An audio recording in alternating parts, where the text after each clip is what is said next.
지난해 말부터 여권에 악재가 쏟아지고 있습니다.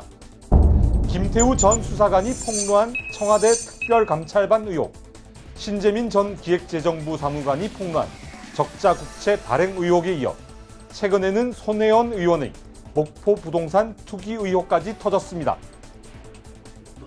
자유한국당은 이들 의혹에 대한 특검과 국정조사를 촉구했지만 더불어민주당은 무대응 전략으로 일관하며 팽팽한 대치를 이어갔습니다. 그러다 엎친 데 덮친 격으로 청와대가 지난달 25일 조혜주 중앙선거관리위원회 상임위원에 대한 임명을 강행했고 국회는 결국 멈춰섰습니다. 한국당이 정치 편향 논란이 불거진 조 상임위원 임명에 반발하며 국회 보이콧에 들어갔기 때문입니다. 하지만 민주당은 조 상임위원이 법적 절차를 거쳐 임명됐다며 한국당이 민생국회의 발목을 잡고 있다고 맹비난했습니다.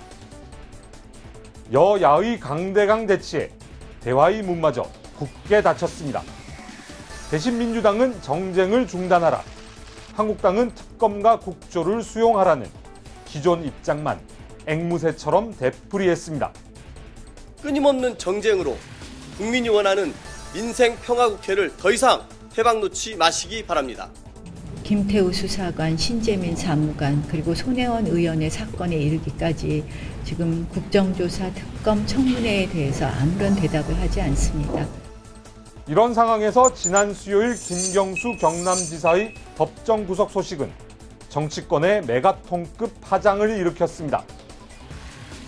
드루킹 댓글 조작 사건 공모 혐의로 김 지사가 실형을 선고받자 여야는 바닥조차 알 수 없는 정쟁의 소용돌이로 빠져든 겁니다. 충격에 휩싸인 민주당은 김 지사에 대한 유죄 선고를 적폐 세력의 보복으로 규정하며 강경 대응을 천명했습니다.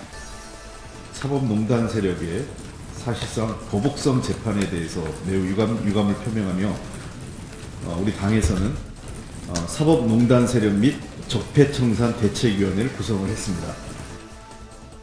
여기다 법관 탄핵을 포함해 사법농단 연루 판사들에 대한 인적 청산 카드까지 꺼냈습니다. 사법농단과 관련됐지만 징계나 처벌을 전혀 받지 않고 있는 그런 판사들에 대해서 적절히 좀 재판 업무나 이런 것을 할 수 없도록 하는 탄핵을 얘기하는 겁니다. 한국당은 청와대 앞으로 달려갔습니다. 문재인 대통령의 최측근인 김 지사가 댓글 조작 사건으로 구속된 만큼 대통령의 사과와 해명이 필요하다고 촉구했습니다. 문재인 정권 태생부터 조작 정권, 위선 정권이 아니었냐는 의심이 되는 부분입니다. 댓글 조작에 대해서 알고 계셨는지 여부에 대해서 해명해 주셔야 합니다. 한국당에서는 댓글 조작 사건의 진상규명을 위해 문 대통령에 대한 특검 수사가 필요하다는 얘기까지 나왔습니다. 보고가 됐을 개연성이 굉장히 크다. 대통령에 대한 수사를 촉구해야 될 그런 입장에 있지 않는가 이렇게 생각이 듭니다. 그리고 그 수사는 특검이라 해야 되고요. 한국당이 문 대통령을 정조준하자 민주당은 분노했습니다. 탄핵당한 사람들의 세력들이 감히 촛불혁명으로 당선된 대통령을 대선 불복으로 대한단 말입니까?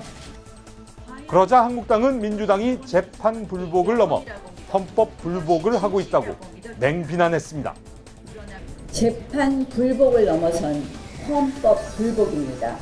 결국 2심 뒤집기를 위해서 온통 사법부를 압박하고 그렇게 해서 자기들이 원하는 그러한 결론을 만들어내려는 김태우 전 수사관의 폭로부터 시작해 김경수 지사 구속까지 여권에서 연일 터져나오는 악재에 여야는 마이웨이식 대응을 고수하며 전면전으로 치닫고 있습니다. 그 사이 협치는 고사하고 여야 간 최소한의 대화마저 완전히 실종돼 버렸습니다. 지금은 설 연휴 기간입니다.